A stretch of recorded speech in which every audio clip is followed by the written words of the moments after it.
Usually we work in conjunction with with also the Lower Merion School District to plan and host a parent education series. Tonight, it is just the ISC that is bringing the education series to everybody. But before we get started this evening, I just wanted to focus on a few housekeeping items. First, I want to just let everybody know that the presentation is being recorded. You'll be able to find this along with the other recordings of past events from the parent education series on the Student Services Department page of the Lower Merion School District website. And as this event is being recorded and with respect for our presenter, please do not audio or video record the presentation. After our speaker has concluded his presentation, we will host a Q&A answer period. During this time, we ask that you not include any personal information as this is a public forum and we wish to respect your privacy. Please submit your questions through the chat directly to the hosts, or you can submit it directly to the speaker, and we will answer your question appropriately. If you do not want to, if you'd like to remain anonymous, please feel free to just submit to the host, and we will read your question without indicating who asked it. So tonight, we're really proud to present the March Parent Education Series on the integration of AI in academic life. Our guest speaker this evening is Dr. Thomas Heavrin, who serves as the Director of Technology at the Baldwin School and as an AI and cybersecurity teacher. He has led his AI class in creating their own GPTs, including one, LearnFlow AI, that helps create study plans. Previously, he has worked as cybersecurity teaching professor at Drexel University and a researcher for the U.S. Navy. Thank you for your service. Thomas holds a PhD in information science from Drexel. So tonight, Thomas will present on the integration of AI in academic life, exploring how students and teachers are using AI tools to enhance learning and teaching. He will also discuss the ethical considerations surrounding AI use in academic assignments, including the challenges of plagiarism and the role of automated tools for detecting AI-generated content. I need this. Lastly, Thomas will emphasize the importance of critical thinking in the age of AI, teaching students how to use AI tools responsibly while fostering independent problem-solving skills. So without further ado, I would like to go ahead and turn the presentation over to Thomas. Thank you and welcome. All right. Thank you, Cecily, for the great introduction. And thank you, ISC, for hosting me tonight. And thank you, everyone, for attending. I'm very excited to talk to you about AI and the integration of AI in academic life. Currently, I serve as an AI teacher and cybersecurity teacher at the Baldwin School. And recently, I started as a director of technology. And I had great experience today because our Wi-Fi and phones went down. So I had a great learning experience in my first 3 weeks as director of technology. But we solved the problem, and I'm here tonight, made it on time. So I'm very excited again to talk to you about AI. I love using AI, but of course it comes with its own risk. So I'm going to share some of my experiences and things I've learned in my teaching journey. So tonight, give you a little bit of background about my teaching, things we do at Baldwin, and then we'll go on to focusing on AI in teaching and how different teachers use it in different ways. And then talk about how I found students have used AI in my classes and at Drexel too. So this is my last month teaching at Drexel because I love teaching at Baldwin so much. I'm just going to focus on Baldwin. And then talk about academic integrity and AI and wrap up with talking about critical thinking with AI in the mix. So let's start our journey. So here's the background. So through my presentation, you might see some AI artwork or some AI photos or images. And of course, they're not perfect. But this one is kind of like setting the stage for our talk tonight. So a little bit of background about myself. When I was a kid, I used to love holding an encyclopedia in my hand and picking out a random volume, reading a random article, and then looking at the references of that article and picking up another volume. So before I went to bed at night, see a whole bunch of encyclopedias on the ground, just because I love to learn. And it really comes into play with AI, because I use AI a lot just because I love experimenting with it and exploring it, not only for professional use or for use in a classroom, but also on my own. So a little bit of background about my education and professional journey is I actually went to Penn State for meteorology. I never wanted to be a weather forecaster because I love the data modeling behind the weather. And I love learning about the butterfly effect, where there's a ripple in the atmosphere, like from a butterfly wing flapping, cause a disturbance across the atmosphere and could result in some big winds over Pennsylvania. That's like a general explanation of the butterfly effect. But I love the data modeling and just how one part of the world's weather impacts another part of the world's weather. So fascinating to me. After I got my degree in meteorology from Penn State, I served as an officer on ships in the Navy. This is the first ship that I served on, and it was based in Japan. So I got to travel all over the Pacific. I actually met my ship in Australia, and it was a great journey. But during my time in the Navy, that's where I learned about the power of cybersecurity. And I learned that we had to protect our networks and our data heavily. And that if that we could get the adversaries' network information and get into their missions, that we could, have the advantage and win the battle. So the Navy was a great experience and a great learning experience. After I served in the Navy for about 6 years, I got a master's degree in library science because I just love searching for things and learning about things. And I served as a science librarian at Temple University for about 4 years. And then during that time, I got a PhD at Drexel University focused on information science. And my dissertation focused on network forensics and how we detect malware attacks on networks. And again, I just love learning. That's going to be part of this AI journey too, which I'll tell you about. After I got my PhD at Drexel, I started doing research for the Navy as a defense contractor down at the Philadelphia Navy Yard. And then during that research process, I actually earned a patent. And the patent focuses on using the natural language processing and some AI to analyze risk across Navy ship systems. So for example, imagine an aircraft carrier and that ethical hackers or malicious hackers get into the elevator system that takes up planes to the flight deck. Well, if hackers can turn off the power to those elevator systems for those airplanes, then an aircraft carrier can't do its mission. So this tool that I helped create does that type of analysis. If you use natural language processing, other kind of algorithms and other AI type tools to assist with that analysis. After I did that for a while, I kind of got bored looking at a computer all day. So I started teaching at Drexel University. And there I taught a lot of cybersecurity classes. And most recently, I lead a lot of senior project classes in cybersecurity. And a lot of projects are using AI now to help with their analysis. So teaching at Drexel was great. But my greatest joy was actually teaching at the Baldwin School, right down the street from Lower Merion High School. So the Baldwin School, I love its mission because the main part of the mission statement is that the Baldwin School develops talented girls into confident young women who have the vision, global understanding, and competency to make significant and enduring contributions to the world. So in my class, I teach AI class. I also teach cybersecurity and ethical hacking. Like I really want my students to feel like they're having a real world impact right in the classroom. And you'll see some of the accomplishments that we had in our AI class. So first, we did a research project focusing on prompt injections, which I'll talk about at the end of the presentation. So prompt injections are ways to trick AI tools into producing content they're not supposed to. So imagine you ask ChatGPT to produce a phishing email to email all the fellow Lower Merion School District parents. Most likely ChatGPT will block it. But with a prompt injection, we can trick it and it would produce that phishing email to try to phish Lower Merion School District parents. So my students and I did a whole research project, which resulted in a paper posted to arXiv, which is an open access scientific paper repository. And this was a great accomplishment for my AI class. And all these students listed here, all the names, are all students, and my name's at the end. Also, I got invited to talk about research in cybersecurity to MITRE. So MITRE is a large research organization. They do a lot of security research for the federal government. And I said, well, I got great research to present, but I have even more amazing research to present with my Baldwin students. So two Baldwin students and I presented our AI research to MITRE online. And we had over 150 cybersecurity engineers and AI professionals on that meeting, which is a great experience. And finally, with our AI work, we submitted a paper focused on AI and prompt injections to the International Conference on Cyber Warfare and Security. So this has all just happened in the fall. So this is great accomplishments for our Baldwin students.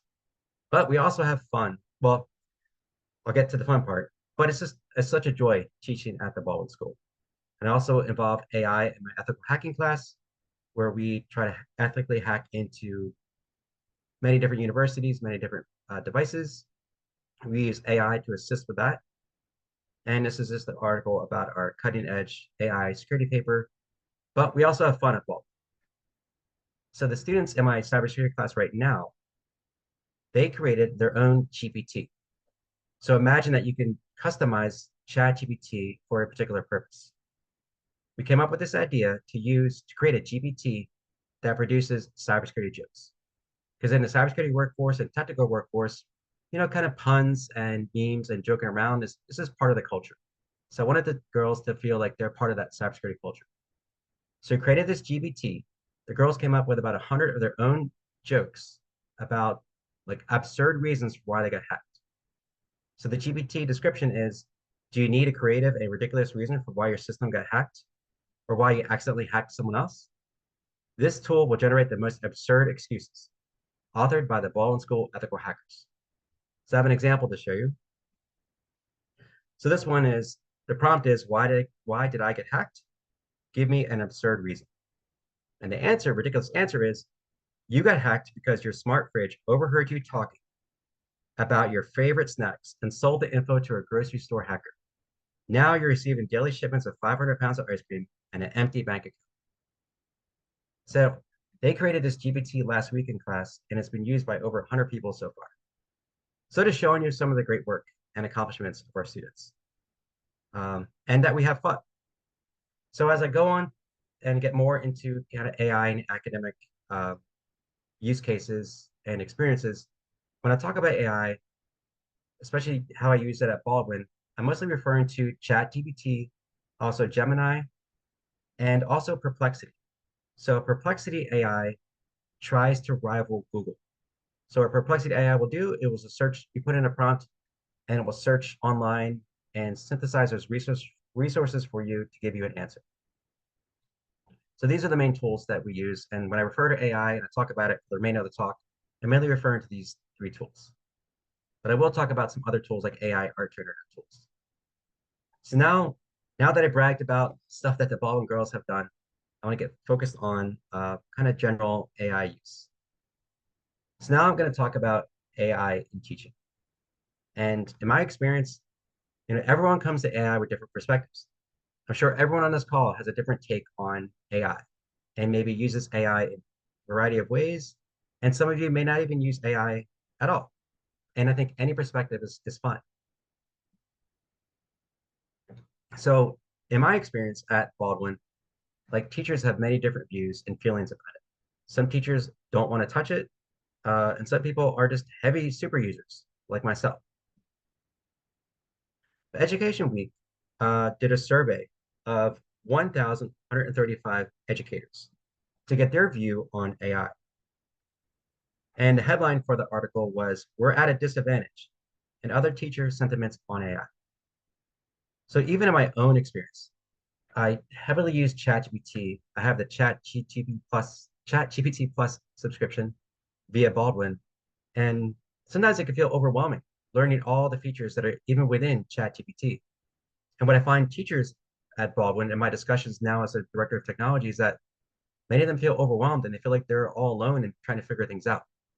So it can be, overwhelming thing for all of us because there's so many different uses, so many different tools, and even within one tool, you can use it in so many different ways.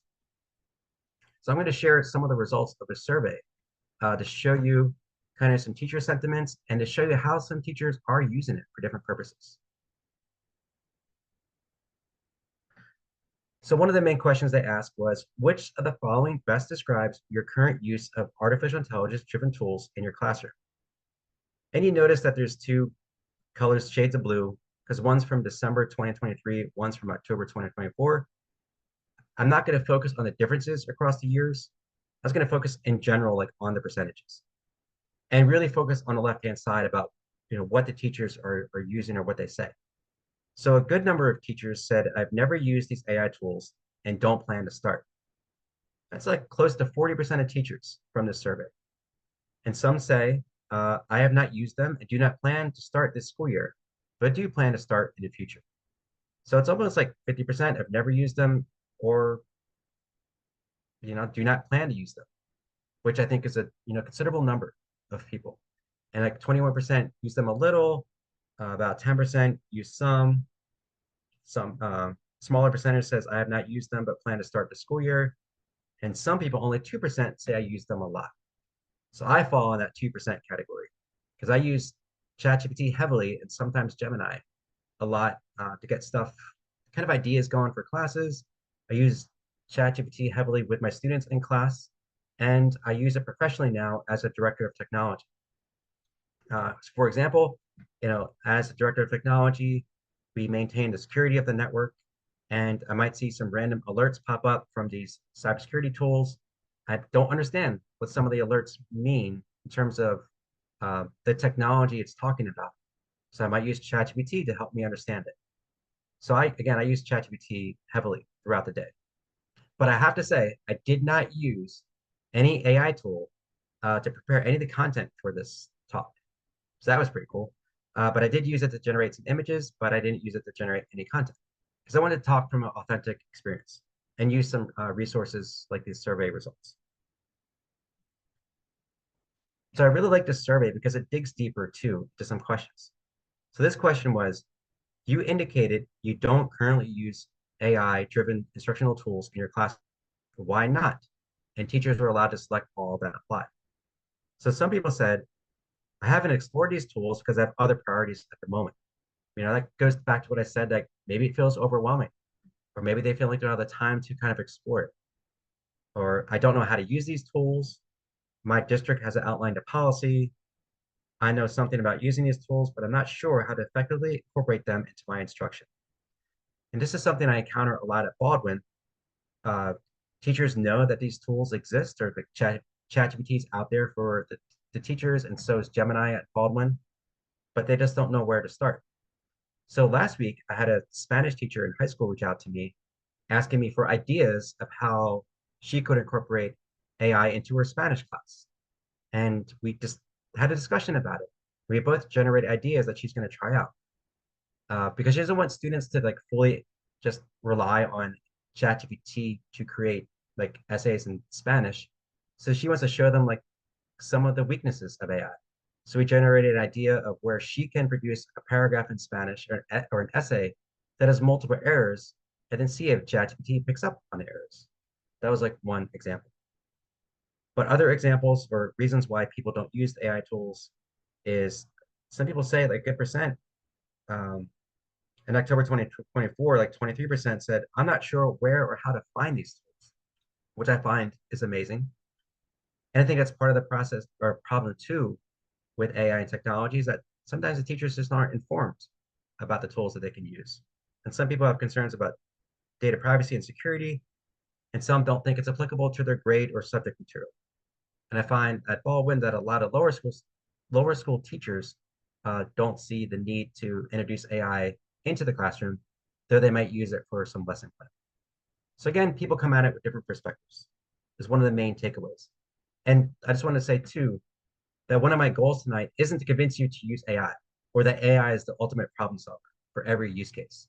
My goal is just to make you aware and maybe encourage you to experiment more with using different AI tools.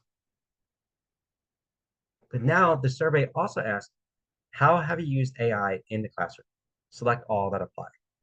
So I'm going to go through these and then I'll talk about what I've learned from other teachers at the Baldwin School and also at Drexel. So a lot of teachers, good percent, use it for exploring new ideas for teaching. This came into play at the Baldwin School. At the end of each school year in our high school, we have this thing called I2, which stands for like interdisciplinary innovation, where two unique subject areas come together for 4 days, offer like a 4-day workshop, like session, maybe field trips. So I use ChatGPT to help generate activities and kind of ideas for lessons in pairing cybersecurity with math. And it was a great experience. There's a lot of different math that comes into cryptography, like protecting our data. So me and Mr. Campbell, the math teacher, came up with some great lesson plans. We took a field trip to UPenn to visit their cybersecurity team and learn how they use math and cybersecurity. So it was great. But ChatGPT played a part in kind of creating new ideas for teaching.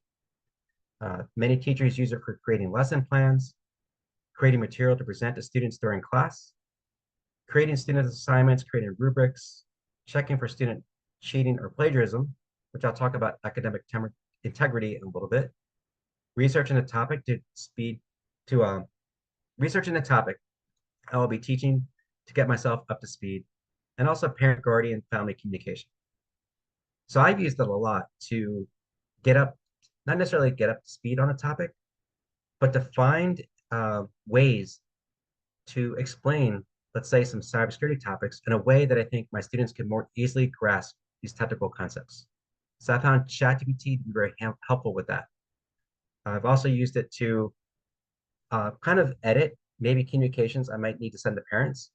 Of course, if I have an announcement, let's say about a field trip, I'll run it through ChatGPT. It'll help me make it more concise, maybe put things in bullet format versus paragraph format. It makes it easier for parents to kind of get right to the point or get right to the information they need. I've heard of other teachers using, let's say, ChatGPT to write maybe a difficult um, conversation-based email to parents, and maybe using it to maybe soften the tone a little bit, or just to give them feedback about an email they might send to parents, uh, depending on the type of response they think they might get. Teachers have also used it to show students how to use AI. I've done that a lot in my AI class at the Baldwin School, creating exams, writing recommendation letters. I've heard numerous teachers use ChatGPT for helping with writing recommendation letters. What I do when a student asks me for a recommendation letter, let's just say they're going to apply for some kind of pre-undergraduate program at UPenn. What I will do is I will get information about that program from the UPenn website, put it in the ChatGPT and say, review this information, and now tell me what do you think are the main things the reviewers of the applications are looking for. And then I'll put in the essay or recommendation letter that I wrote and say, what do you think of this letter? Do you think it matches with the criteria that they're looking for this program? So I found it to be really effective. Also, I am the father of an 11th grader at the Baldwin School, and I encourage her to do that same thing. She's applying for a scholarship or some program. I recommend she puts in all the information she can about that program, things they're looking for, and then have ChatGPT create a checklist. And then make sure her essay or application matches that checklist. And she's found it to be very effective. Teachers also use it for providing feedback, communicating with students, and more. So a wide variety of uses. And I've had chats with fellow teachers at the Baldwin School and also at Drexel to see how they've been using it. And I found some interesting use cases. I found that the chemistry teacher uses it to create practice problems. So she might have a set of practice problems she gives out, the same set every year, but now she uses ChatGPT to produce a whole bunch of other chemistry problem sets that the students can use for practice, really similar to the ones that she had on her own. Also, I found teachers use it to develop icebreaker activities for class. I used it for that interdisciplinary innovation session I had with a math teacher, come up with fun ways tied to cybersecurity, tied to math for icebreakers. Found it to be really effective. And then creating more sample problems in math. The math teacher now does that at Baldwin. One of them does. And editing a class announcement. So I've had to send a lot of class announcements, especially at Drexel. And before I send it out, I will put it in ChatGPT, ask ChatGPT to make it more concise, or ask it if it makes sense. And it really edits it really well. And I found it to be effective. And it also, I know teachers have used it for developing an in-class assignment and changing the tone of an email being sent to parents. I'm sure at Lower Merion or many schools, some parents they're very competitive, or they want their students to be very competitive, and maybe their student isn't performing at the level that the parents think the student is performing at. So sometimes the email has to be sent to parents, and I know that teachers sometimes use it just to help soften the tone of an email that might come across as harsh at first. So I know ChatGPT can help with that. And I found it very useful for reaffirming ideas for instruction. So I might have some ideas for ethical hacking we might do in my cybersecurity class, and I might run it through ChatGPT and ask it for ideas. And I find, hey, ChatGPT is giving me similar things that I came up with. So it kind of reaffirms what I was doing. And I find that beneficial. It's like a fellow colleague I can bounce ideas off. And then helping with recommendations like I talked about before. So these are things I got from other teachers at Baldwin and Drexel. And some people don't use it at all, which I think is fine. And I also ask people like, how do they view AI in teaching? Like, what do teachers like? How would you classify these AI tools? And some view AI as a collaborator, as an assistant who can help them with lesson planning or editing things. Maybe AI as an idea generator. I often find that to be very useful. But some people consider it as a worrisome tool, especially teachers coming from the humanities. Let's say like English teachers, history teachers, they're very weary of introducing AI into their classes because they're worried that students will use AI just to write their essays for them, or that the students will lose out on the process of investigating different sources and then synthesizing information from those sources and making an opinion or making their own judgments. So they're really worried about that. And some teachers view AI as a black box because they're so uncertain about what it can do or how they can use it. So that prevents them from using it at all. And some view it as a fire hose because with ChatGPT, maybe you have experiences yourself. You put in a prompt and you're given like paragraph after paragraph of information. It's not always that useful. And some view it as a feedback tool. They might have an idea for a lesson or something they want to introduce to a class and use AI to get some feedback on that idea. And as an accelerator, can just make things faster. I know robotics, STEM, computer science, like robotics teacher in the middle school, he views it as an accelerator. He feels that he can get so many more teaching ideas from ChatGPT, and he integrates ChatGPT into his class, helps students come up with some code, which just accelerates the process for them. So my views, I view AI tools kind of like Jarvis. Jarvis is like an AI assistant for Iron Man and a lot of Marvel movies. And, it's not always perfect, but I view it as so helpful. So I view AI as a collaborator uh, or a fellow colleague because I feel like I could bounce ideas off of it, get some feedback, which is great. I also view it as an assistant because I view using AI as like I'm a manager of a team. And let's say ChatGPT and even Gemini, they work for me. And I give them a problem, ask them to solve it, and maybe they give me some output that's not so great. And I ask them, no, go back to the drawing board and try again. Or I explain more what I'm looking for and keep working with ChatGPT or Gemini to get more of what I want or what I think is a more like effective or appropriate answer. And I view it as an idea generator. So I might have some ideas about some things I want to teach, let's say in ethical hacking, and I might want to do this type of exercise with my class. And then I'll bounce the idea. I'll ask ChatGPT for other ideas of things I can do. So for example, in my ethical hacking class, one of the activities we did last week was we always hack into devices ethically, because you always get permission first, but we hack into many printers, many open servers at different universities. But I wanted the students to feel like they were like able to touch things in the real world. So I came up with the idea of office hacking.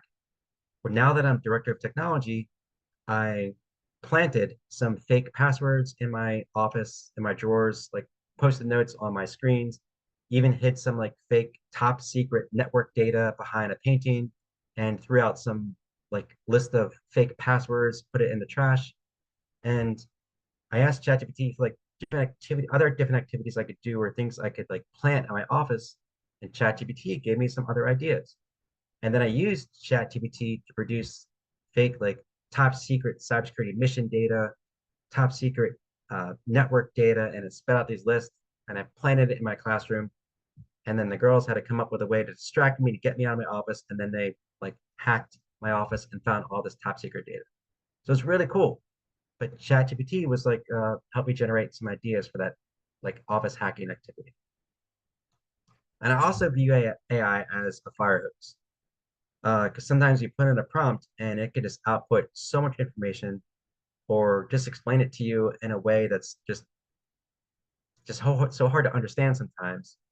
And but I've learned too is that when you put in a prompt, instead of just letting ChatGPT just letting it loose, I might say, give me a response in 5 bullet points and don't use more than 10 words per bullet point. So I've noticed even when I ask it for bullet points, it might like make long, long sentences for each bullet point. But I also view AI as a feedback tool. I Even when I applied for the director of technology role at Baldwin School, I put in my resume in the ChatGPT and asked for feedback, and I compared it to the job description. And then also what I did was I looked up other people who work as director of technologies in the area and just told ChatGPT, imagine that these 3 other people are also applying for the job. What strengths do they had compared to my background? And what weaknesses do I have compared to their background?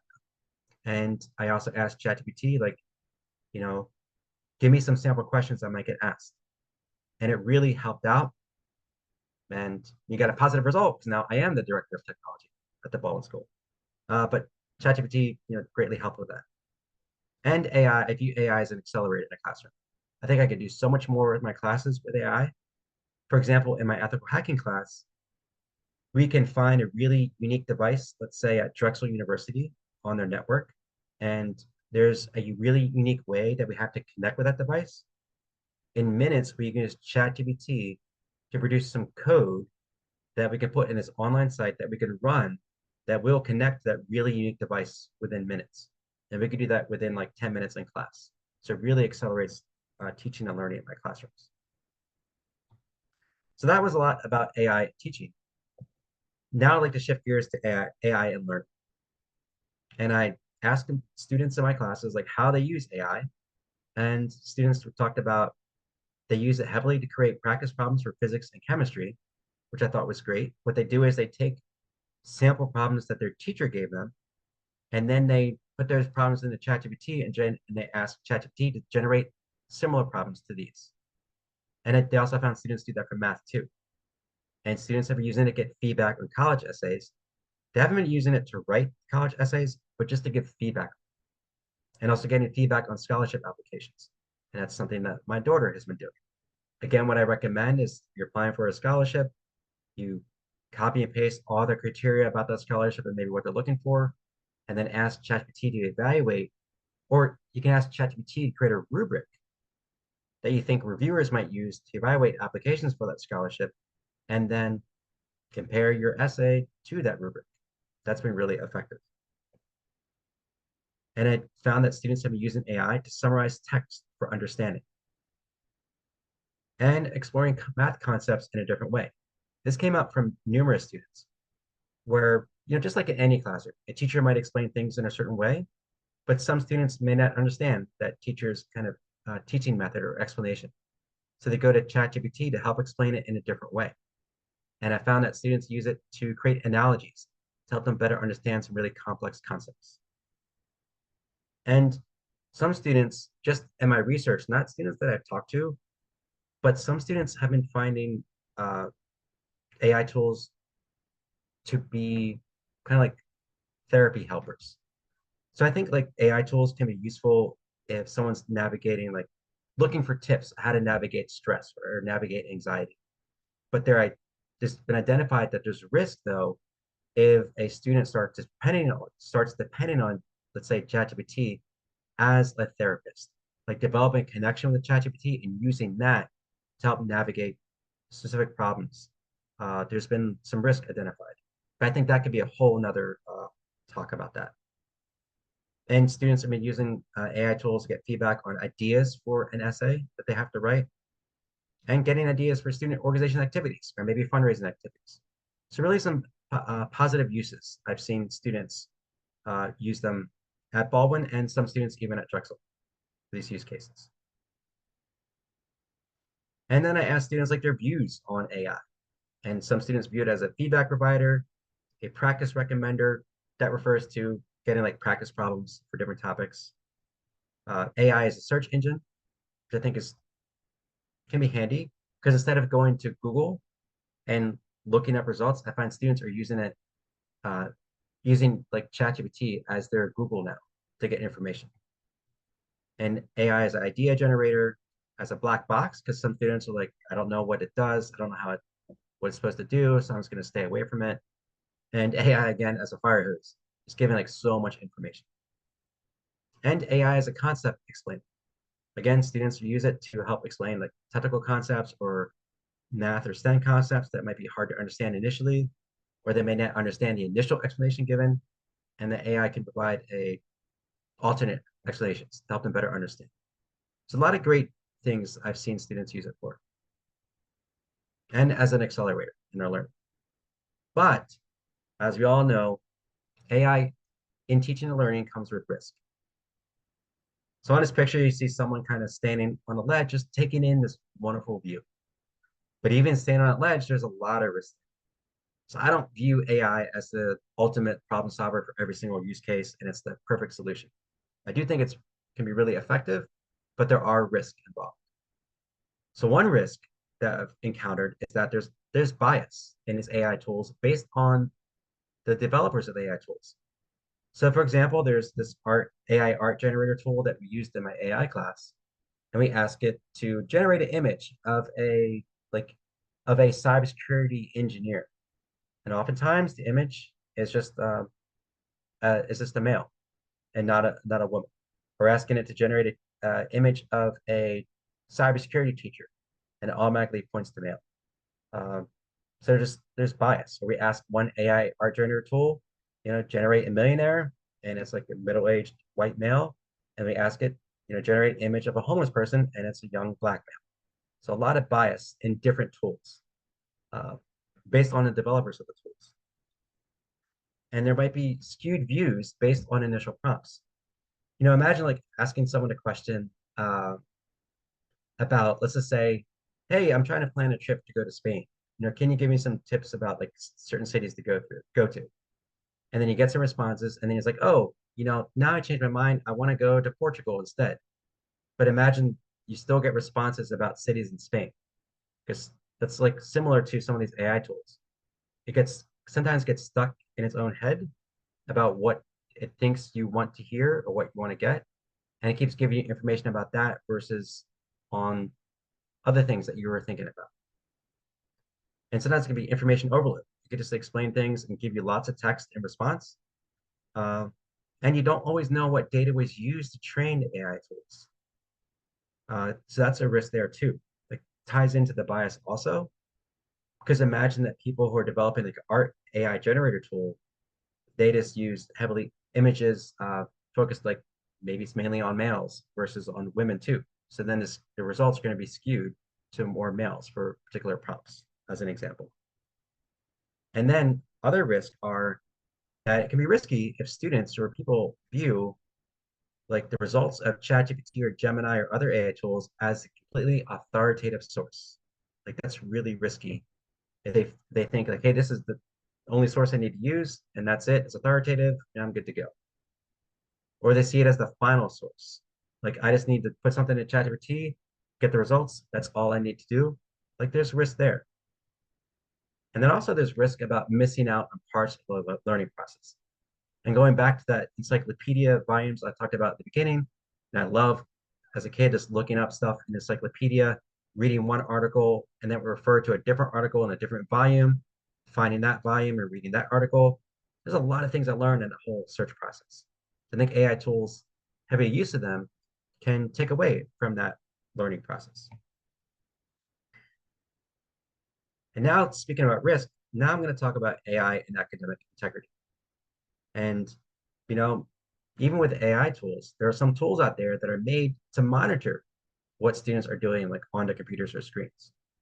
But there are risks with these AI detection tools. So one, there are many AI detector tools. So Quillbot is one that we tested in my AI class. So it's made to detect if text was written by AI and tries to give you a percentage of how much of the text was written by AI, how much was maybe AI generated, AI refined, how much was human written, but then refined with AI, or how much was human written. So I actually have an example to show you. So I asked ChatGPT to write me a paragraph of 100 words of how thunderstorms form. And it spits out a paragraph of 100 words. And then I put that into Quillbot, and you see that Quillbot detected it as 100% written by AI. Well, that makes sense. That's good. But then I asked ChatGPT, there's one little typo, but I'll read it out. Now rewrite that paragraph like an angry fifth grader who does not want to write about thunderstorms. And it says, fine, here it is, and talks about thunderstorms. And then it ends with, who even cares? It's just a storm. So we copy that text into the AI detector tool called Cobot, and take a guess what the response was. But it showed that 0% of the text is likely written by AI. But it showed you ChatGPT wrote that text, but Quillbot didn't detect it. So this is something we learned in my AI class. We learned that if we ask ChatGPT to like add some emotion, or say you're disgruntled or angry or don't want to write this, and it adds in some like words of like, here it is, or who even cares, that some of these AI detection tools won't pick it up as written by AI. Really, I think it's really interesting.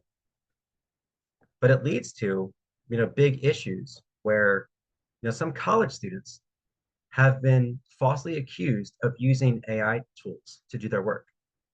So this student, the title of this article was, he was falsely accused of using AI. Here's what he wishes his professor did instead.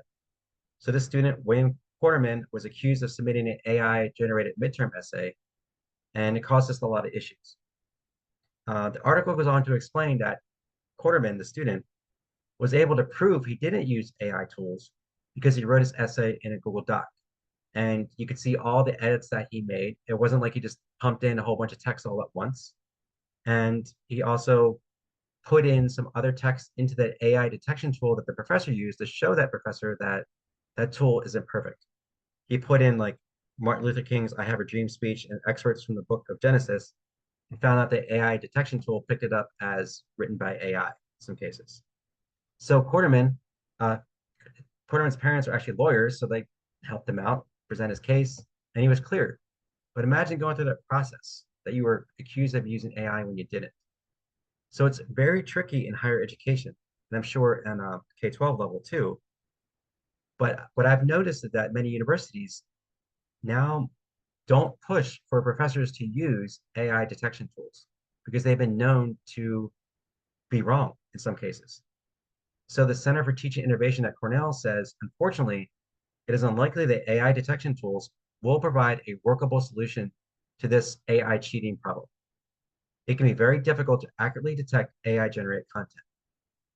I know someone who's an English professor at university, and he finds it so hard, like not to use AI detection tools. And then he has to go through on his own and try to figure out if a student wrote things using AI. What he'll do is sit there for hours, putting in a prompt that he thinks a student might use to create an English essay, and then try to see if he can detect if a student used AI. But he did figure out that trick where he has students use Google Docs to write their essays. You can see if they copied a large bunch of text all at once. But even that's an issue because a student might work on some other platform or computer, type their essay there, and then copy and paste it in Google Docs. So it's just so tricky and so hard sometimes. So I just have some tips about AI academic integrity, and then we can start wrapping up the talk there. So what I tell my students, especially students who are seniors going off into higher education, is that they review the school and or department policy. For example, like Drexel University might have an overall AI policy, and then a department at Drexel might have its own policy, or even in a school. And then you want to check too, if the teacher has a broad policy, students should check the syllabus and see if their teacher says something there. But each assignment may also have its own specific policy. So my classes at Baldwin, I'll tell a class like a certain day, like, hey, we can use ChatGPT to write up a report about ethical hacking, it's fine. Other days, I'll say, for this particular project, you can't use AI. You need to generate your own ideas and generate your own text. And if you're not sure, is to ask for clarification if needed. And I recommend before you start an assignment, like make a plan. How are you going to use AI? And make a note, and then make a note of how you used it so you can track it. Worst case scenario is that your student um, now or in the future gets accused of using AI, but a student like had a plan or noted how they used it, then they can better defend themselves of being falsely accused. And I will wrap up with AI and critical thinking. Because I think with the use of AI, I think there's a big shift in critical thinking. And these researchers from Carnegie Mellon, and Microsoft wrote a paper this year about the impact of generative AI on critical thinking. Self-reported reductions in cognitive effort and confidence effects from a survey of knowledge workers, and highlight results are that confidence impacts thinking. That trusting Gen AI, like ChatGPT or Gemini, too much reduces critical thinking skills, while self-confidence encourages it. But they also know that there's a shift with Gen AI. Critical thinking focuses now more on verification, integration, and oversight. So like verifying what maybe ChatGPT produced, integrating that into other information sources that you use, and oversight. So I tell my students, like, when you're using AI, using ChatGPT and Gemini, like, you are the leader of these tools. They're going to give you inputs, or if you give you outputs, but you have to evaluate and make sense. Like, does it make sense? Is it useful? They're the leaders of the AI tools. And the researchers said that AI tools should support critical thinking versus replacing. And in my experience, I found it effective if an assignment that there's multiple steps to it, and I point out when students can use ChatGPT to complete things, but I encourage them to start with their own thinking first and their own judgments and decisions, and then incorporate ChatGPT. And I'm just going to click through a couple slides just to get towards the end. So just some tips, like evaluate the need to use AI for critical thinking. And I also advise students to plan a prompt in terms of the need and output. And then to add a lot of context to the prompt. And maybe even ask, after you put in the context about what you're seeking, is to ask ChatGPT to ask you a few clarifying questions, which can be very useful. And evaluate the outputs from the AI tools versus fully accepting them.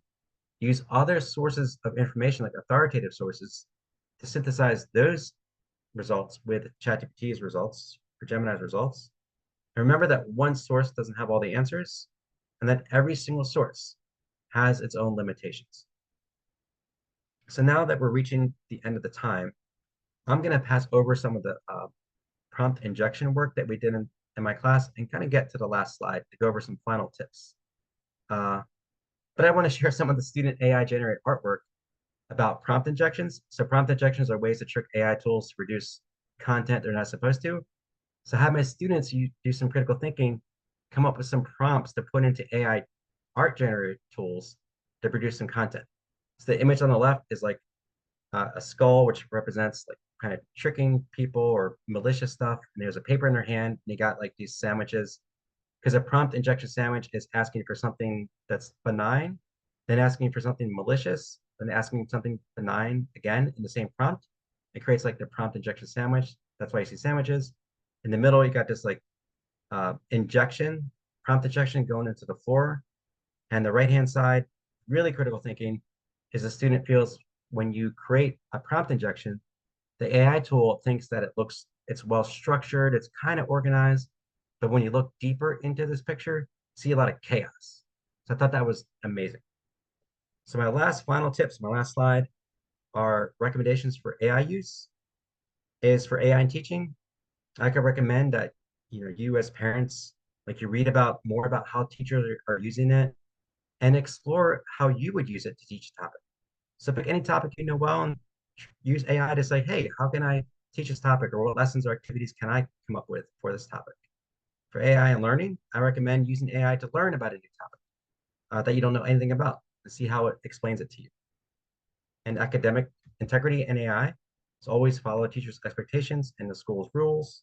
Check out the policies. Always ask for clarification, double check, and be safe rather than sorry. And finally, shift to critical thinking.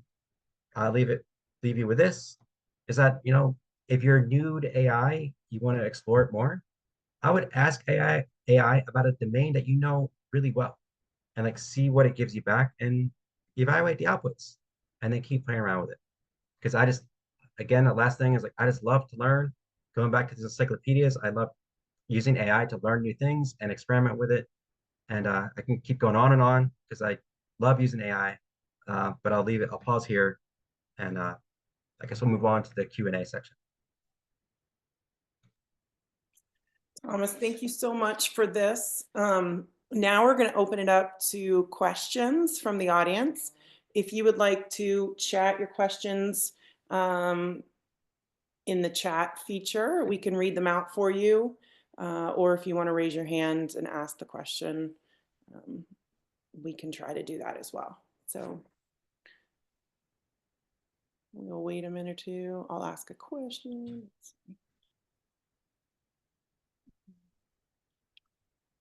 So this is a question that I got earlier.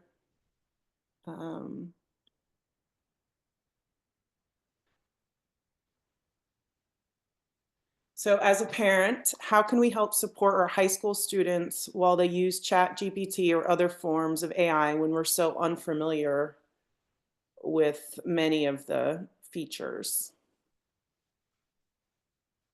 I got you. I think different ways, there's maybe a couple ways to do it. One is if one of your if your children are using a certain AI tool, is maybe play around with it yourself and look up different information. Again, just start with things that you already know, like you're an expert in. So you're all experts in different areas, or maybe a different hobby that you're really interested in, or a movie or show that you're really interested in, and use this AI tools to explain them. Just kind of play around with it in a safe way. Another way is to maybe, if you're child dependent, if they're teenager or what, is that ask them to show you like what they're doing with these tools. But I think my experience is like trying out things yourself and just giving yourself just a small amount of time to test things out. Again, focus on things that you know or things that you're interested in learning more about. I think is really handy. It can be really helpful. And that starts building your own self-confidence. Because when ChatGPT first came out, I myself was a little hesitant about using it. And I asked it some basic questions and I was like, oh, it's all right. But then I started asking it more and trying to see if it could produce different things. And then I just got into it and just kept wanting to see what else it could. So that could be a way to build up your confidence with the different AI tools. Another question is, let me see.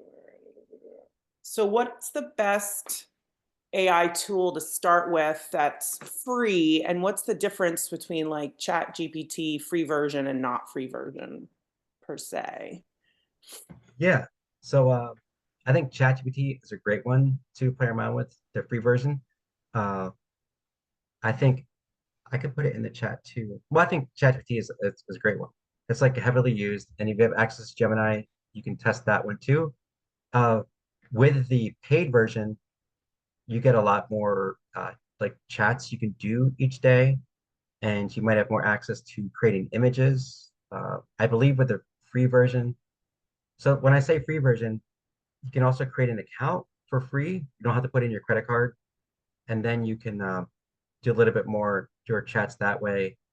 But if you try to ask it to produce images, it might limit you the number of images you can produce a day. So with the paid version, which I believe is about $19 or $20 a month, you can do almost feels like unlimited chats in ChatGPT. You can also produce a lot of images. There's a new feature called Sora, Sora, which you actually play around with producing AI generated videos, like short clips. And with the pay version of ChatGPT, you can create your own customized GPT. But I think with the free version, you create an account, you can explore GPTs that are customized. So for example, there might be a GPT focused on movies, and you can ask that like, hey, what are the top 5 Julia Roberts movies over the last 10 years? And they give you a response, kind of thing. Okay. So we have some other questions here as well. There's some people thanking you and saying a great presentation. One is asking, is AI a compulsory course in high school or should it be? I believe that I think it needs to be talked about with the students, just like digital safety needs to be talked about. I'm not sure. I would say it should be a required course, but I think technology like safety and use should be required kind of education of students. Maybe it doesn't have to be a whole course, uh, but I think it needs to be told, just like because like there's a lot of ethical uses and misuses of AI, and just like before AI was there, plagiarism was a thing, or it still is a thing, but that needs to be talked about. So maybe it's not a required class to say on plagiarism, but it's still kind of taught in different areas and different aspects. So I think it does need to be taught to students. I mean, at Baldwin, I love it. It was a required class. I know for next year, I think I got a large number of students signed up for it. This year, first year we offered it, 13 students. I think next year, right now, I think it's doubled in size, uh, which is great.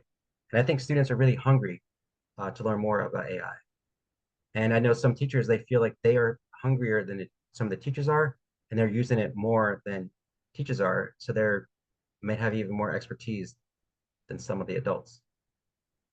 So it is challenging, I think, overall for all of us, like to keep up. Even myself, I'm a heavy user of AI.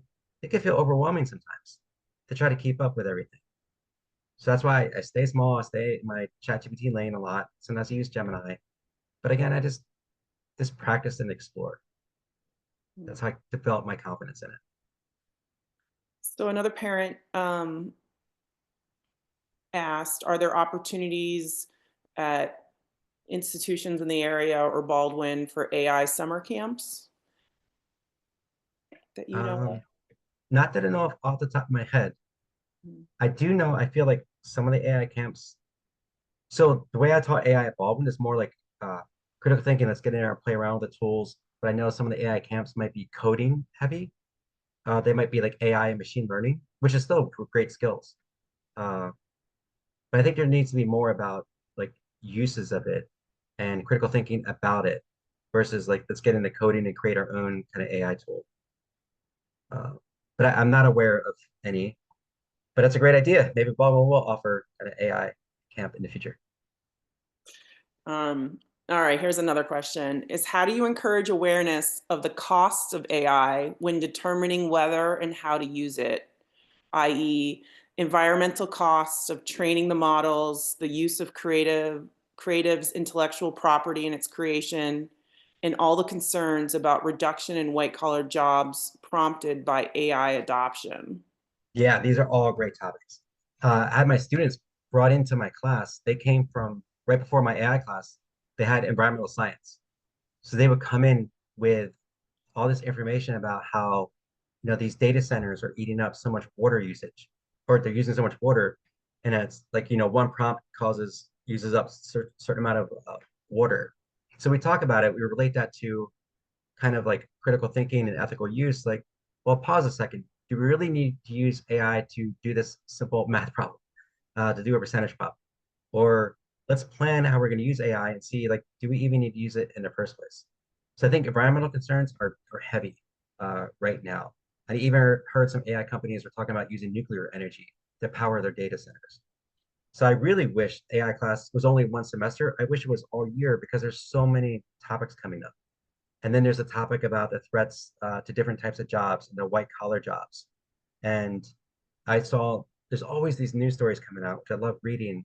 But even like reading the news about AI can be overwhelming sometimes because they say, I read an article recently that they're trying to build all these data centers, but actually don't need a lot of people to staff the data centers. Or, um, a lot of people who are in software development, some companies are really trimming down those teams because they feel like AI can do a bunch of the software development. They don't need all these software developers. So I just think it's wild. Uh, but I was looking at just training for myself, how I can be a better leader now that I'm director of technology. And I was exploring some like chief AI certifications that I could get. Uh, and I think we need people to evaluate AI tools and evaluate the outputs. So I think domain expertise is still key because in cybersecurity ethical hacking, like the students will use ChatGPT to produce some output, but they don't have the expertise to evaluate whether the output is good or not. Because we use AI to help generate ethical hacking reports for things we found at UPenn, for example. Students will use AI to produce a report, but it really wasn't focusing on what we actually did in class. The ChatGPT just talked about stuff in general. But the students are like, hey, this is good. We can send it. I was like, no, since I have cybersecurity expertise, I was able to provide that domain knowledge. So I think domain knowledge is still going to be key going forward. But I think it's going to have an impact, positive and negative, across different industries and different work roles. Right. Kind of piggybacking that a little bit is that you mentioned something about, having students maybe write essays, maybe college essays, using Chat GPT. And is there kind of a risk that if you have your student use Chat GPT to write an essay for college and everyone's getting the same prompt at that college, that the university could potentially receive thousands of essays that look very similar? Yep, I think that could be the case. So it's like up to I advise my daughter who's like starting thinking about the college process, has already applied to like different scholarships and owning the whole process, which is great. But I advise her like, hey, you're going to, or for example, I'll talk about college stuff and I'll talk about like Model Congress or Model UN, is that, yeah, I mean, to be competitive, what I would do is like, I'd ask it to write me an essay. And because I think about the typical prompt someone would put in, and then it helps me understand maybe what the competition is going to be if everyone else is going to put in that same prompt and they're going to get that same response. And I think with college essays, like what I advise students to do is not to have ChatGPT to generate your essay, but to give feedback on it, to point out things and not to rewrite it, but just to give feedback on it as one tool. But I still think the college advisors or people in the domain of college admissions probably better suited to evaluate or give feedback because they have more nuanced approach or nuanced understanding of things for different colleges. Well, ChatGPT might just be more general kind of feedback. But for like Model Congress, like my daughter went to that recently, and it's like kind of like that to pitch cases and convince other people to pass a bill. It might be competing bills, things like that. So advisor like put in a prompt that you think the opposing team might put in. You have like information there. They're probably going to use that. The prompt you put in is probably the same prompt they put in. You probably kind of know what they're going to say, and they can use that to your advantage. Um,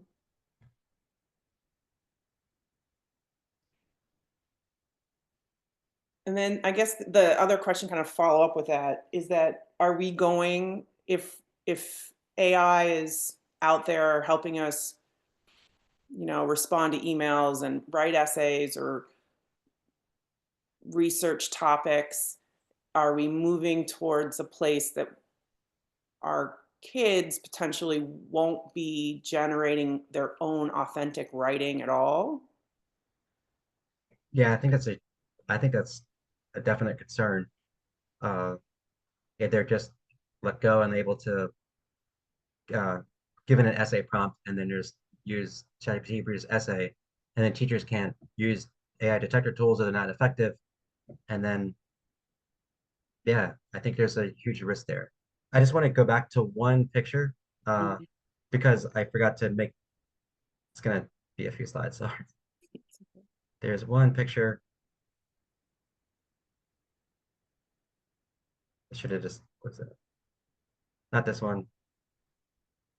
I joke about it at Drexel a lot, where we have, imagine professors using AI tools to produce assignments, and then the students are using AI tools to complete the assignments. So who's really teaching who? Is this AI is teaching what? And I had the students, we just tested out my AI class where I created a 20-question quiz on a topic they have never been taught about. It has to do with like database modeling related to the patent that I worked on.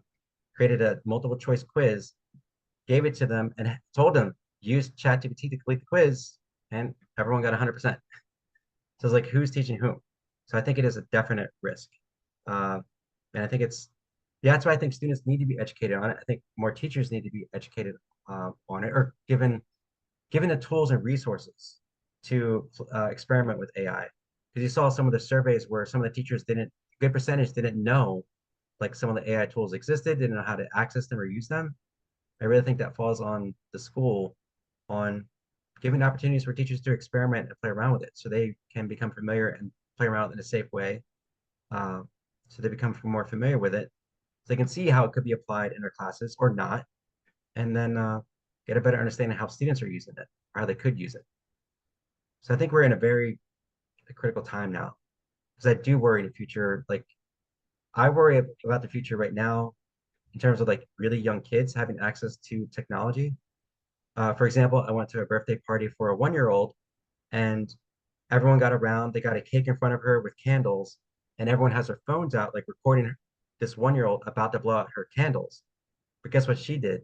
She was more interested in what people had on their phones versus the candles right in front of her. So she got up and walked to look at people's phones who were like taking a video of her cake with the candles because she was more fascinated with whatever was on a phone because she had access to a phone, knew how to like swipe on the phone. So I'm scared for things like that, where the kids who are less than 1 already have access to technology, or kids in like lower school using ChatGPT to produce assignments or responses to like essays or stuff. So the other question I have gotten before is, and you kind of touched on it a little bit, is the biases in some of these. But isn't there a real concern that perhaps information that a student, particularly who doesn't have a lot of background or their critical thinking is, developing because they're children or teenagers, wouldn't they be susceptible to they won't be able to know that the information that was given to them, say on a fact on, how to make blue dye, and I'm just using, like a silly example, that it could be completely wrong, and or it could be influenced by, the blue, Right, blue guys. I mean, who knows, right? right, Like, right, there are people behind these things that are creating these um, factoids, I guess, right? right. So, Yeah, um, and I think that's a great example. And coming from my like uh science librarian experience, like I think librarians can play a part too, because librarians they teach a lot about information literacy, like evaluating sources and being critical thinkers about the information you get. And I think that really comes into play with these AI tools, like evaluating the source, uh, evaluating the tool itself, maybe looking at who developed the tool, looking at if this tool's been mentioned in different news stories. I know that we used an AI art generator tool, like I mentioned, asking it to produce like a robotics teacher or a cybersecurity engineer. It always produced like a middle-aged white male in those roles, and he asked it to produce a homeless man and was like a black male, like total bias. And we looked up the developers of this tool, and there was a really small company, and they all were older men, and they gave us an idea like why there might be bias in it in this particular AI art generator tool, which was wild. And I would try to produce pictures of like even simple stuff like an AI teacher, and always produce a robot. And speaking about bias, in this presentation, trying to come up with images, when asked like, "Hey, show an image of like AI or critical thinking or AI in a classroom," it would always produce ChatGPT would produce the AI robot kind of thing of like a woman. It was always like a woman kind of featured robot. I had to keep asking ChatGPT, like, do not make it a woman. And I did more research on it. And the reason why, just like we might see in different movies, like AI robot might be a woman, is because like AI tools might be viewed as assistants. So like maybe secretaries and stuff, which is a stereotypical, really bad stereotype of like a woman. So that's why a lot of movies or ChatGPT might produce a woman-based like AI robot versus a male, or just like maybe something that doesn't represent a particular gender. So I found that fascinating. Uh, kind of stereotypes or bias even in ChatGPT, trying to produce images for this presentation. yeah, I'm wondering how school districts can actually, I mean, a lot of school districts are looking at, their materials that you're using, your books, and having various perspectives and cultures representative, but through AI, like they don't have any control over that. Right, And, totally. and Right. So that's concerning. It's like it's going backwards, right? Like, Yeah, and I think it's about then going about, well, how do we teach our kids to evaluate and be critical thinkers about these tools, and what age is appropriate or good to introduce them to these tools, and in a safe way, just like online safety. Like, when is it safe to allow a elementary school student just to have at it on Google, and are there safeguards around? And maybe it's like finding, maybe there's AI tools that are out there that are similar to ChatGPT, but they're made for youth, that are safe or evaluated to be safe. I've been and just thinking out loud, like I haven't seen any like AI tools just targeted for children to use, and maybe there shouldn't be, but I think that it's so many things to think about or contemplate, and it's just moving so fast. Like I feel overwhelming. yeah. So many things Yeah. to I think mean, I about. feel like I'm a newbie with this in general, but just the thought of it just seems like it's like the Wild West to me. Yeah, that's what I often say. It is the wild, wild west. Yeah. Uh, but I think it's important for us adults, like with children, is like, we think it's the Wild West. Maybe we experiment with ourselves and look up, do different searches, ask different things, even asking for a recipe. I had students in my class, AI class. Um, I encouraged them. We had like a prompt injection sandwich party where students were encouraged to ask ChatGPT for a recipe for things and follow that recipe to the T. Only one student did it. She asked ChatGPT to produce some crumble cookies, and the cookies that were produced were like hot pink and barely edible.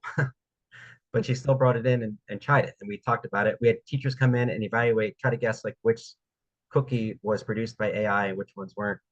I'd say half of them got it right. Uh, that's just funny. That's an interesting application. Right.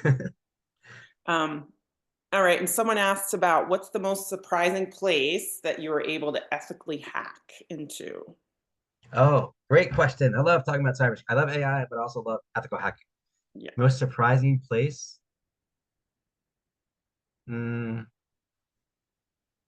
well, we reported something, and it was through a public, they call them like a vulnerability disclosure program, where government agencies have these programs, so they want people to ethically hack into the stuff before malicious hackers do. So we actually found this device that translates internet signals into signals that make things physically move in the real world. And we found a device at this national particle accelerator that had the password just publicly out there online through a site called Shodan. Shodan finds like internet connected devices, and the password is right there. We wrote up a report, reported to them, and they felt like, oh no, it's not much of a risk. But I still think it was like one of the most interesting things we found. And I also found with a student, because outside of Baldwin, I also teach uh, girls 101 through Girls Learn Cyber. It's like an online uh, cybersecurity tutoring company. And one student, Eve, and I, we found a key box, a physical key box that's connected to the internet, where we found that they had the default credentials in use at a government agency. And we could see all the keys that were checked out, when they were checked out, who checked them out. We wrote up a report, we reported to them. They gave us a letter of appreciation. So that was it was through the Department of Energy, one of the agencies, sub agencies with them. That was really interesting. We got into ethically because we had permission first. Right. All right, guys. Does anybody else have any other questions?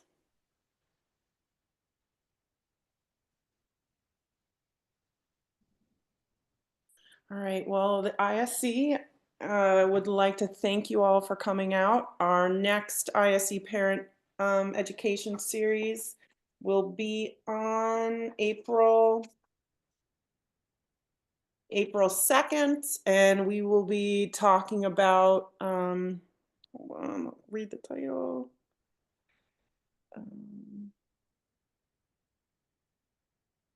Sorry, hold on.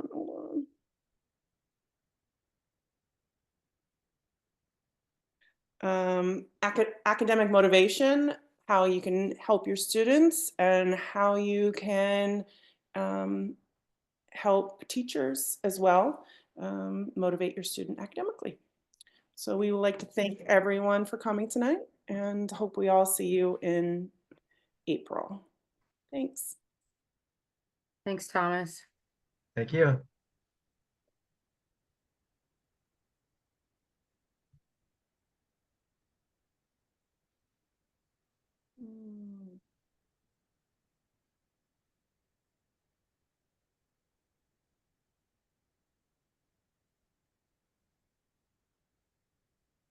All right, guys. Yay. Well, thanks for having me tonight. Yay. Thank you Thank so you much. very much. I'm muted, So- but thank you. Thomas, I'm going to ask you real quickly. Did you happen to listen to the daily podcast earlier this week on ChatGPT? Ooh, the Not- Daily Head one? Yeah, they did one on oh gosh, I'm trying to think what day I listened to it. Maybe Monday? I don't know. I'm not sure when it was, but it was within the last week about how exactly what you were talking about, like over dependence on ChatGPT and how people were forming like romantic relationships with their ChatGPT. What? Yeah. Yeah, Wait. and this I woman get that that's fake, right? no, Oh. no, Real. I mean, they made it seem like a very real situation, but she had gotten to the end and she had the full membership, you know, like the GPT plus or whatever, and she had gotten to the full end where she had to restart with him, or I'm going to say him because it's a Right. Yeah. computer, but she had to restart over several times. Like it got to the end of the line. And so, you know, it was really, I mean, Robin, my reaction at first was like, oh yeah, this isn't for real. But she was saying, you know, when you have a partner that is basically trained to respond to you in the way that you want at all times, it becomes this dependency. It is really weird. I will not say it's not weird. It's a very weird podcast. Like there's What some are you listening to? on it. What's it called? The Daily? What is it? The I don't Daily know. is the New York Times daily podcast. Oh, okay. All right. You know, like so it's just the daily. Like yeah, it's I see it because I pulled that up because I listened to stuff on there, but the I- daily's like my everyday go-to, like, okay, what's, you know, yeah. walking my dog, whatever. Yeah. This one was this is not their normal material, but it was very interesting how, yeah, this woman is fully like, and she was married at the beginning of this and like fully formed this romantic relationship with the Chat GPT bot. Well, a I student am- It's interviewed wild. me from her journalism class because she was writing an article about how teens are using AI as therapists. Like Yeah. not just to get advice about like stress or anxiety, but developing a connection with like ChatGPT and using it as a therapist. Well, that's exactly what made me think of it when you were saying that, like how there's, you know, it's kind of a warning on it. And I was thinking that I remember hearing in some news stories, like there were some Chat GPT things advising people against, or not against, advising people on self-harm and things like that in the beginning, you know, some Jesus. news articles that Yeah. had come out and Mhm. people were trusting. And of course, you know, you think like I'm not gonna trust a Chat GPT if it tells me to do something to myself. You know, it seems Yeah.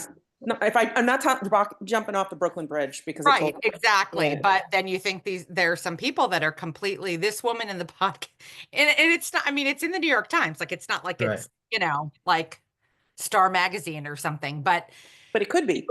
it could be. She was devastated. Yeah, she was absolutely when she hit the end of the line and had to start over. Like she had come to the end of like I didn't even know there was such a thing as an end She of an found it. expanse with the Me- Chat GPT. So her Chat GPT man got exhausted with all of Even he was tired. I got He was- exhausted with he her. was like, done with just her. kill me. Yeah, he was done. Yeah, you're like, I can't even keep a robot boyfriend. What is going Oh on my here? The God. robot trying to break up Chat with her. GPT's like, you're so needy. Reboot. Yeah, yeah. Go to And- Gemini. but Go talk Chat to Gemini. GPT basically even then she Broke it turned all. to Chat GPT to get advice on how to get over her Chat GPT boyfriend. Oh my gosh. It's That's a wild. it's a bizarro story, but yeah, you can't make this stuff up. But like the world No. is just changing. So fast. It is so changing fast, and I feel like I've actually never been on chat. I haven't. I mean, I'm one of those people that have never because I'm like overwhelmed at the thought of it. But I have middle schoolers and a kid going to high school, and if I Yeah. don't, it's a problem. Oh yeah. And I'm now going to have to spend the next, after tax season, the next however many months figuring this thing out and figuring out how my kids are or not using it or what the problems are. But I have serious concerns about not just the biases of like, you know, making the teachers all women, but like, how do we know that information is accurate, right? Like the Yeah. world of 1812 was really 1952. Like, you know, like how, because kids they don't have any of this like background or a natural suspicion in general. Right, And to they, be able to guess it. Well, my daughter said that in one of her my older daughter who does not who's at LM said in one of her classes that the teacher said, ask Chat GPT what they know about you. You might be interested to see what it came up with. And it said Elizabeth Pulsifer is a junior at Lower Merion High School. She's involved in this club and this club. Her mother is Cami Pulsifer. did it give your And address? But no, it didn't give our address, but it gave some wrong information. So it Right. said she's involved with the Lower Merion Home and School Association as a rep for 12th and 10th grade, which I helped with last year. So it was a little outdated. And I was laughing because Free I version's was like, outdated. what's that? I keep hearing the free version's outdated. A couple Yeah, years. but I was laughing because I'm like, you would think if it had some, you know, like, of course it's super smart, but it's like, you're an 11th grader, but your mom helps with 12th grade and 10th grade. Yes. Like, not you, but Mhm. around you, you know? And then, yeah, so there's just like some things like that. And I was doing a voice text actually to Carrie Sneed, Thomas, and Yeah. I said, and I always do voice to text because everyone who's in there, like, you know, everyone around my age is doing that, it seems like. And all the kids just make fun of you because you walk around saying like, whatever period, comma, Right. thank you. And but I said, so I had it, you know, send a message to Carrie Sneed, and then it did. And then I said, Dear Carrie, and it spelled her name completely wrong. And I thought, like, how is the phone not smart enough to know when I'm saying send a message to this person, Dear Carrie, it spelled her name like Carrie. And so I was like, okay, you know, it's like that. I think, Robin, like you have to think, you know, that kind of stuff, like you have to think it's so smart, but some of the little things, the carryovers are not consistent. Accurate. Yeah. I feel like that's like a good example, but I really think some of this stuff could be really nefarious and Yeah, and sure. and send us down, you know, to form opinions about places or Hey, people Robin, or are you still things. recording? Ooh, We can cut it to that part though. let's stop that though. Yeah, you definitely don't want the part about the day.